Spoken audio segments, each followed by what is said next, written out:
অবশেষে বাংলাদেশ জাতীয় পার্টি বিএনপির সাথে জাতীয় নাগরিক পার্টি এনসিপি নির্বাচনে জোট করেছে।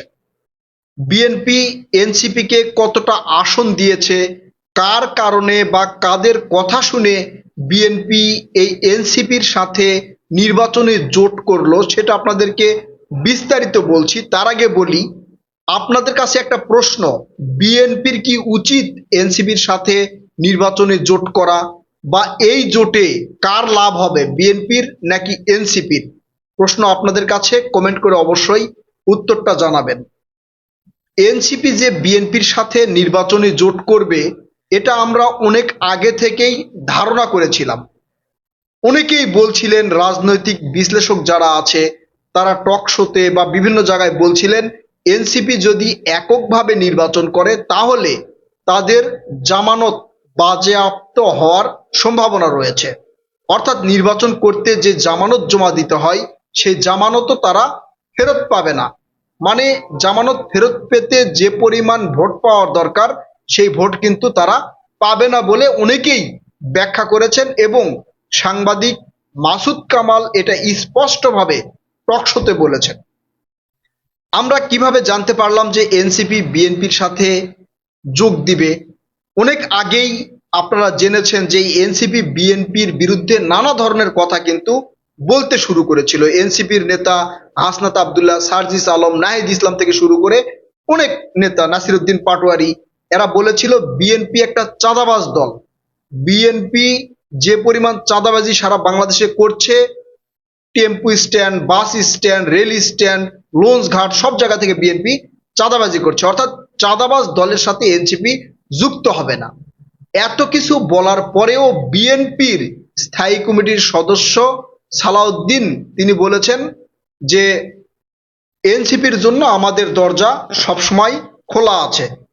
তখনই আমরা বুঝতে পেরেছি যে এনসিপি যখন চাইবে বিএনপির সাথে যুক্ত হতে পারবে।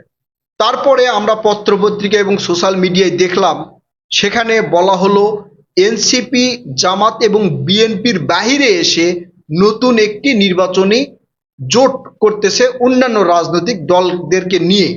সেই রাজনৈতিক দলগুলোর মধ্যে 4টি দল, যেমন এবি পার্টি, তারপরে হচ্ছে আরো কয়েকটা রাজনৈতিক দল মিলে এনসিপি সহ 4টা পার্টি মিলে নির্বাচনে জোট করবে, যেখানে জামাত এবং বিএনপি থাকবে না। তার একদিন পরে আমরা জানতে পারলাম যে এনসিপির অনাগ্রহের কারণে এই নির্বাচনী জোট নিয়ে আলোচনা করা সম্ভব হচ্ছে না। অর্থাৎ এই যে জামাত এবং বিএনপির বাহিরে এসে যে জোটটা এনসিপি করবে, এই জোটে এনসিপির অনাগ্রহ প্রকাশ করেছে। এর কিছুক্ষণ পরে, অর্থাৎ আর হয়তো ঘন্টাখানিক পরে বা 1 থেকে 2 ঘন্টা পরে আমরা আবারও জানতে পারলাম যে এই নির্বাচনী জোট করছেন না এনসিপি, এবং যে কয়েকজন উপদেষ্টা এই জোটের বিরোধিতা করছেন বা এই জোট করতে এনসিপি কে নিষেধ করছেন, যার কারণে এনসিপি আর এই জোট করবেন না। আপনারা এই অবশ্যই উপদেষ্টাদের কথাগুলো শুনেছেন, এটা আপনারা বিস্তারিত আরো জানতে পারবেন হয়তো আর কিছুক্ষণ পরে। তারপর এগুলো মানে ধোঁয়াশা কাটতে না কাটতেই সাংবাদিক ইলিয়াস তার ফেসবুক ভেরিফাইড পেজে একটা পোস্ট করেছেন। সেই পোস্টে তিনি ব্রেকিং লিখেছেন যে এইমাত্র সংবাদ পাওয়া গেল, বা একটা উপদেষ্টার মারফতে তিনি মানে একবারে নিশ্চিত হয়েছেন যে এনসিপি বিএনপির সাথে জোট করছেন, এবং বিএনপির কাছে অনেক চাহিদা থাকলেও এনসিপি কে মাত্র 10টা আসন দিবেন বলে বিএনপির এক নেতা কনফার্ম করেছেন। অর্থাৎ 10টা আসনের বেশি জাতীয় নাগরিক পার্টি এনসিপি কে বিএনপি দিবে না। এই শর্তে হয়তো এনসিপি বিএনপির সাথে যুক্ত হয়েছে বা যোগ দিয়েছে। এখন এনসিপির নেতাদের মধ্যে কে এমন স্বাবলম্বী নেতা আছে যে নির্বাচনে দাঁড়ালেই সে নির্বাচিত হবে? বিএনপির সাথে জোট করেও সে নির্বাচিত হতে পারবে কিনা তারও নিশ্চয়তা নেই, কারণ এইবার যে নির্বাচনটা হবে সেই নির্বাচন কিন্তু নিজ দলের প্রতীক অনুসারে করতে হবে। এখন যদি নিজ দলের প্রতীক নিয়ে নির্বাচন করে তাহলে এনসিপির যেই শাপলা কলি প্রতীক এটা কয়জনে চিনে? আমার মনে হয় না খুব বেশি লোকে চিনে, হয়তো প্রচারণার মাধ্যমে আর কিছু লোকজন মানে চিনতে পারবে, সেটা সময় সাপেক্ষ। এখন এনসিপি কে 10টা আসন দিলেই এনসিপি সন্তুষ্ট হবে কিনা? 100% এনসিপি সন্তুষ্ট হবে, কারণ এর মধ্যে অনেক উপদেষ্টারা হয়তো আসবেন, তারপরে এনসিপির যারা শীর্ষস্থানীয় বা কেন্দ্রীয় নেতারা রয়েছেন তাদের যে উদ্দেশ্য সেটা কিন্তু হাসিল হবে।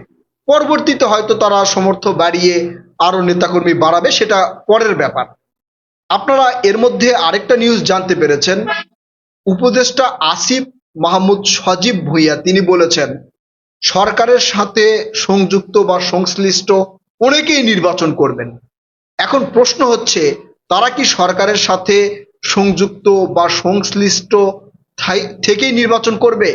যদি সেটাই করে তাহলে আওয়ামী লীগ এবং এই সরকারের মধ্যে পার্থক্য কি হবে?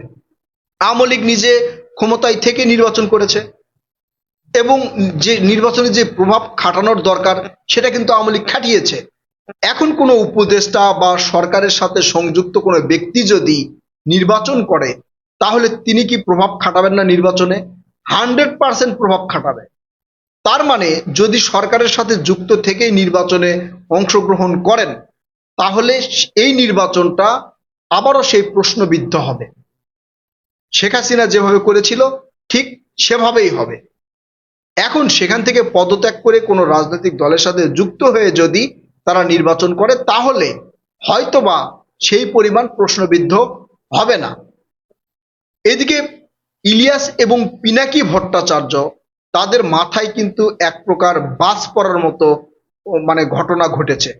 এই এনসিপি যখন বিএনপির সাথে যুক্ত হবে এই সংবাদ পাওয়ার সাথে সাথেই এমন ভাবে পোস্ট করেছে সাংবাদিক ইলিয়াস, এতে মানে তার মনের ভিতরে যে আক্ষেপ সেটা কিন্তু স্পষ্ট হয়েছে।